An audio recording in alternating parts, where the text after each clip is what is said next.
ఎడారిలో ఒంటరిగా వెళ్తున్న ప్రయాణికుడికి బాగా దాహం వేసింది.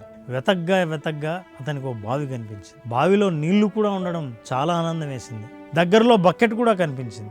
చాలా సంతోషించాడు. కానీ ఎంత వెతికినా నీళ్లు చేదడానికి తాడెక్కడా కనిపించలేదు. బాగా నిరాశ చెందాడు. చేసేదేం లేక దాహంతోనే ఆ ఎడారి దాటి అవతలికి వెళ్ళాడు. అదే సమయంలో మరో వ్యక్తి కూడా వచ్చాడు. అదే పరిస్థితిని గమనించాడు. అతను కూడా ఆ ఎండలో విపరీతమైన దాహంతో ఉన్నాడు. చుట్టూ చూశాడు, తాడు లేదు. మళ్ళీ వెతికాడు, పరిస్థితుల్ని గమనించాడు. దూరంగా ఓ పెద్ద చెట్టు కనిపించింది. వెంటనే అక్కడికి వెళ్ళి కొమ్మలతో తీగలతో తాడును తయారు చేశాడు. బకెట్ను బావిలోకి దించి ఆ నీళ్లతో దాహం తీర్చుకున్నాడు. సులభంగా ఎడారి దాటాడు. అసలు ఎక్కువ దాహం ఎవరికి? ఆ రెండో వ్యక్తికే. అందుకే దారి ఎలాగైనా కనుక్కొని పని సాధించాడు. మరి మీరు కోరుకునే సక్సెస్ మీ నుంచే వచ్చిందా, ఇతరులతో కంపేర్ చేయడం వల్ల వచ్చిందా? బాగా ఆలోచించండి. ఒకవేళ ఆ లక్ష్యం మీదే అయితే ఖచ్చితంగా మీ లక్ష్యాన్ని చేరుకునే పరిష్కారం దొరుకుతుంది. అలాంటి తాడు మీరు అల్లగలిగితే అమృత జలం మీకు లభిస్తుంది. మీరేమంటారు?